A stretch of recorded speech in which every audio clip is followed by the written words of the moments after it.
Hello everyone, my name's Coach Tickety, and today we've got a full in-depth breakdown of the new and improved Junker Queen. While the Queen isn't the newest tank in the roster, her new changes have definitely made her the most popular one in the current meta. So today we're going to be breaking down every single piece of Junker Queen's kit in detail. We're going to be breaking down her playstyle and how to find the most value on her, and we'll go over some of her best synergies so that whether you're playing the Queen yourself or playing with one on your team, you'll know what to do. If you guys like this type of content, don't forget to like the video and subscribe to the channel, and if you're looking for more detailed guides just like this one, then you should head over to GameLeap.com. Over there on our website, you will find hundreds of video guides made by our top level coaches that cover everything you need to know about the game, and there's more being added every single week. So whether you're just here to learn the fundamentals, pick up some basics, or you're trying to go really in depth and learn your heroes step by step, GameLeap.com has you covered. So don't wait any longer, check out the link below this video and get your membership started today. Alright, we've got a lot to cover, so let's jump right into Junker Queen's kit, starting with her passive. Adrenaline Rush allows Junker Queen to heal for 200% of any damage dealt by her wounds, and wounds will be applied by her quick melee attack, her jagged knife throws, her axe swings, her Carnage, and of course her ultimate Rampage. At 200% of wound damage dealt, this is a ton of self-sustain and is a core mechanic to Junker Queen's playstyle, so you'll need to make sure you're maintaining good wound uptime anytime you're playing her. There's also a couple things worth knowing about wound damage on Junker Queen. First being that if your target dies while wounds are applied to them, you will instantly heal whatever would have healed you if that damage kept on ticking all at once. Also, depending on the ability you use to apply your wounds, they will have different damage and duration numbers based on that ability. I won't go into details around the numbers here, but basically your jagged knife throw is your weakest wound and your axe swings and your ultimate are much stronger. And finally, the only effects in game that can drop wound damage off of a target are those that apply invulnerability frames. So for example, Protection Suzu from Kiriko, Bubbles from Zarya, or Wraith from Reaper. Junker Queen's primary fire uses her scattergun to fire a hit scan shotgun spread that's effective in close to medium range. The scattergun has 8 shots before it needs to reload and does 80 damage if every pellet hits the body or 160 if every single one hits the head, which can be difficult to do unless you're in literal melee range. Fun fact, Junker Queen's shotgun has a random spread pattern for its pellets. Unlike Reaper and Roadhog, who's had their shotguns reworked to have a consistent spread pattern, Junker Queen's is still random, which might account for a few missed pellets here and there. Junker Queen's secondary fire throws her jagged blade Gracie as a projectile which can stick into targets and pull them towards her. The knife will deal 50 damage as impact damage on anyone it hits, as well as apply 30 direct impact wound damage over time. If the knife passes through any enemies instead of hitting them directly on its way back to you, it will instead deal 15 wound damage. The knife throw has a similar arc to Ana's biotic grenade, but travels just a little bit faster and a little bit further. The jagged blade has a 6-second cooldown that starts the moment that you throw it, and it can linger in its target or just in terrain for up to 3 seconds before it automatically returns to you, but of course it can be recast to pull it back early. This means that by the time your knife is returning to you, depending on travel time and how long you've had it lingering wherever it landed,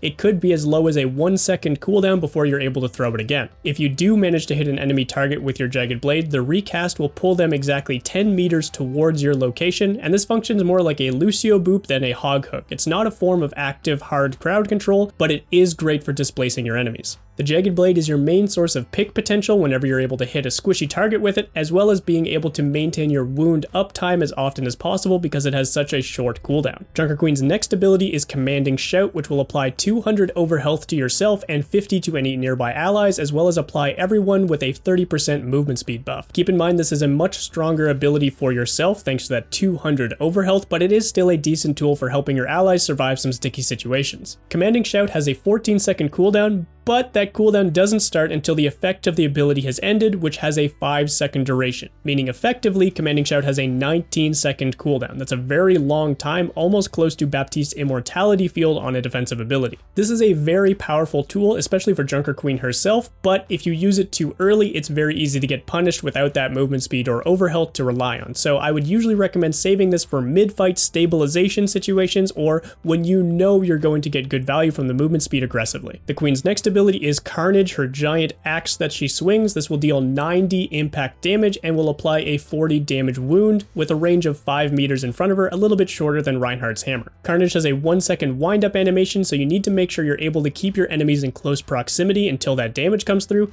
and it has an 8-second cooldown that's reduced by 2 seconds for every target that it hits, meaning in theory, if you hit at least 4 targets with it, it has a 0-second cooldown. This ability hits like a truck and will be your bread and butter in any frontline brawly situations when you need to get a fight going, since it sets up so many easy kill opportunities. And finally, Junker Queen's ultimate Rampage sends her charging forward 25 meters and applies impact damage, wound damage, and anti-healing effects to any enemies struck by her. Rampage has a lingering hitbox of 5 meters in every direction around Junker Queen's center of mass, so you will hit targets to your left, right, or even above and below you as you're charging, even if your model doesn't come in direct contact with them. Rampage is an excellent ultimate for either forcing an engagement on any grouped up opponents or for finishing a fight quickly in the mid-fight after all the enemy defensive resources are no longer available. And with the newly buffed Adrenaline Rush healing, even if you're low HP after using this ultimate, as long as you hit enough targets, you'll be healing a ton just from the wound damage alone. Just keep an eye out for any Kiriko players saving their Suzu just to counter your ultimate.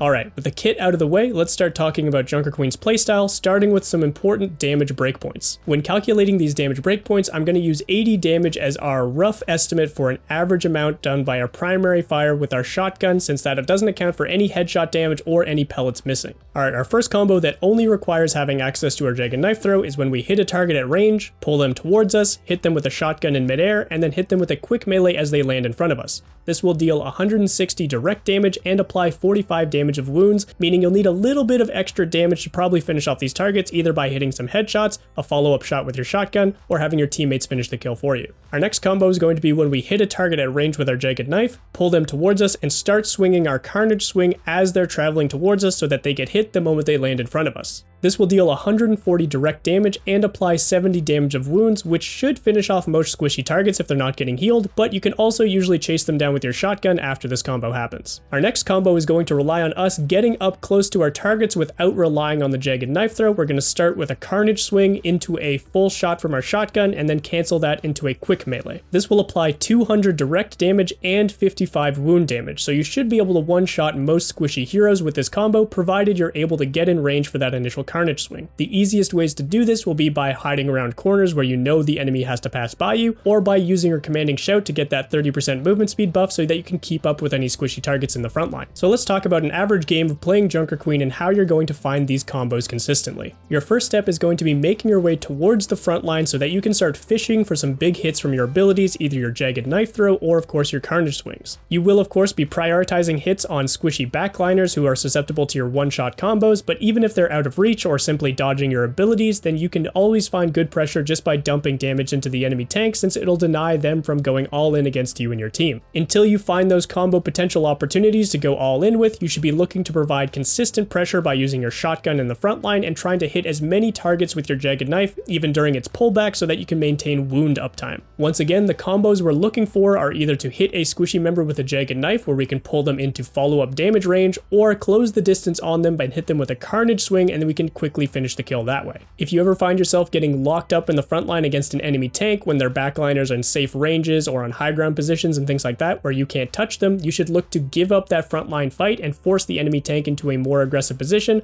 or simply go onto the flank and close the distance on those DPS members yourself. Keep in mind that Junker Queen is a very selfish tank. Sure, she can apply overhealth and speed to her allies, but if you're playing this hero defensively, you're playing her wrong. You should always be looking to secure kills for yourself and then be able to survive with your wound healing. When you're playing in a brawl matchup as Junker Queen, you usually want to try and ignore their tank unless they're very out of position and completely split from their team, and instead go fishing for hits in their backline, trying to finish those easy kills with your jagged knife pulls or Carnage swings. But when you're playing against mobility-focused tanks, think like Winston, Wrecking Ball, or Doomfist, you can usually take the fight to them and find very strong success. You can either force them to use their mobility defensively to get away from you, or actively counter their aggressive mobility by keeping them a range after they've already rolled out with your jagged knife pulls, and usually finishing the kill with your strong shotgun damage. The general theme here is that the enemy team should be scared of you anytime you are playing Junker Queen. The amount of damage you put out is insane and can lead to a ton of one-shot kill potential, and even if you can't land all of those combos, you'll put out very consistent damage and have very consistent self-sustain as long as you know where to toe the line. just keep in mind that you don't really function as a tank as Junker Queen. You're more of a glorified damage character. You do a ton of damage and you find a ton of kills, but you don't really hold down space in the front line, you just threaten with damage. So if you are getting ganged up on, if you are getting rushed or dove on yourself,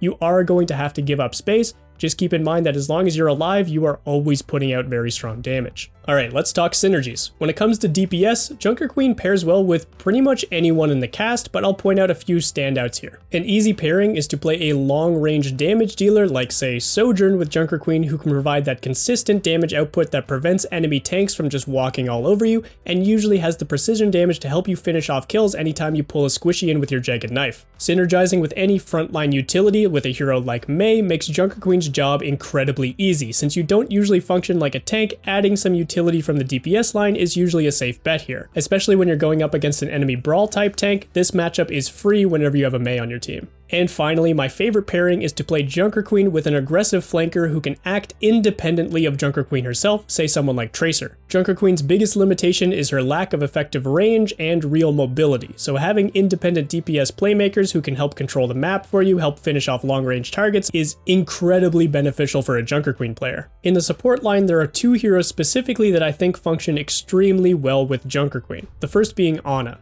The anti-healing effects of her biotic grenade plus the damage over time of wounds from Junker Queen can usually finish kills that regular damage couldn't otherwise. Additionally, any targets slept by Ana lead to easy follow-up jagged knife pulls from the Junker Queen, which can usually burn down even tanks in the right situations. And of course, Nano Boost is an incredible tool for Junker Queen, especially when she's in a strong position to start a brawl. This allows her to get much more aggressive and stay in the fight longer thanks to that damage reduction. And of course, the damage boost with all of Junker Queen's abilities leads to a ton of available kills. And keep in mind that damage boosts from abilities like Nano apply to your wound damage as Junker Queen, meaning you'll be doing more damage and healing for more thanks to your passive. And for a second support synergy, I have to talk about Lucio. Again, since Junker Queen has relatively short range and very limited mobility, Lucio's speed boost can make a lot of her problems simply go away. You can even stack the effects of both Commanding Shout and Lucio's Speed Aura to move very quickly around the map, but I would usually recommend using Lucio's Speed as an excuse to not have to use your Commanding Shout so you can save it for a more opportune moment later on in the fight. And finally, since Junker Queen's kit is all about all-in aggression and finding kills, she doesn't really offer much in the defensive abilities department. But when paired with a Lucio, we can use Lucio's Boop to help disengage against aggressive enemies, and of course his Sound Barrier as a catch-all defensive tool in any emergency situations. Overall, Junker Queen is incredibly strong right now simply because she does so much damage, and it can be very hard to punish her when she's being played properly. But in order to play her properly, you need to let go of any tanking mindsets you might be entering the game with and think more like an assassin DPS player. If you aren't able to set up strong kill combos and get aggressive most of the time as Junker Queen, you're probably missing a few key aspects. Either you're getting countered or you're simply not playing the character correctly. Just make sure you're not getting in your own way by trying to stick around in the front line too often or trying to trade blows against too many other tanks, because that's not really what your hero is designed to do. Your game sense when playing Junker Queen needs to be on point so that you know when to go all in and try to finish kills and when you need to back out, since you are very limited by the value of all of your cooldowns, and your most important defensive cooldown is on a very long timer. But even if you're brand new to the character, I highly recommend picking her up this season because she is, in my opinion, overpowered and worth playing if you want to win games. And that's Junker Queen in a nutshell. But let me know what you guys think. Are you having as much fun on Junker Queen as I am this season? Are there any important interactions that I didn't talk about in this video? Let us know down in the comments. I'm very curious to see what you guys think about the new and improved Junker Queen this patch. But that's going to be all for me today, everyone. Thank you so much for watching. I hope you enjoyed the video, and I'll catch you in the next one. And if you're looking for more detailed guides just like this one, then you should head over to GameLeap.com. Over there on our website, you will find hundreds of video guides made by our top level coaches that cover everything you need to know about the game, and there's more being added every single week. So whether you're just here to learn the fundamentals, pick up some basics, or you're trying to go really in depth and learn your heroes step by step, GameLeap.com has you covered. So don't wait any longer, check out the link below this video and get your membership started today.